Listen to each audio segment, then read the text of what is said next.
Audio release అయింది. తన తప్పు తెలుసుకొని అపాలజీ వీడియో కూడా చేసింది. అయినా కూడా అపాలజీ వీడియో నువ్వు అపాలజీ చేసినట్లేదు, సారీ చెప్తున్నట్లేదు, ఏదో డిమాండింగ్‌గా మాట్లాడుతున్నట్టుందని చెప్పి ఎన్ని ట్రోల్స్ అంటే, ఏడుచుతున్న వీడియోకి కూడా మీరు ట్రోల్స్ ఏసి చెప్పారు అలాగా. అపాలజీ చెప్పిన వీడియోకి కూడా మీరు ట్రోల్ ఏసారు. ఇప్పుడు చూడండి తన పరిస్థితి ఎలా ఉందంటే, హాస్పిటలైజ్ అయ్యింది. హాస్పిటల్‌లో బ్రీతింగ్ అందక ఐసీయూలో ఉంది. ఆక్సిజన్ పెట్టారు. అసలు ఇటువంటి ఘోరమైన స్థితి ఎవ్వరికీ రాకూడదు. తను చేసింది తప్పే అండి. నేను కాదనట్లేదు, ముమ్మాటికి తప్పే. కానీ తను చేసిన తప్పుకి రియలైజ్ అయ్యి సారీ అడిగింది కదా!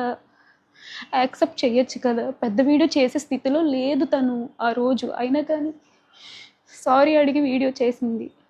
కానీ ఈరోజు ఆ వీడియోకి కూడా ట్రోల్స్ ఏస్తున్నారు. మీమ్స్ పేజెస్ వాళ్ళు, ట్రోల్స్ పేజెస్ వాళ్ళు ఎవరైతే ఇన్‌స్టాగ్రామ్‌లోని, యూట్యూబ్‌లోని థంబ్‌నెయిల్స్ పెట్టి మరి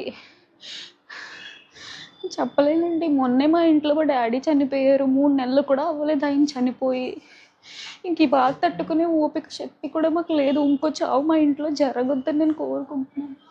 ఆ పిల్లకి ఏమవుతుందో అనిపించింది. పచ్చళ్ళ బిజినెస్ వద్దు, యూట్యూబ్ వద్దు, ఏమొద్దు. అది సేఫ్‌గా ఉంటే చాలు. ప్లీజ్ మీకు దయచేసి రిక్వెస్ట్ చేస్తున్నాను. ఈ ట్రోల్స్, మీమ్స్ ఏవైతే ఉంటే కొంచెం ఆపండి. మిమ్మల్ని రిక్వెస్ట్ చేసుకొని అడుగుతున్నాను.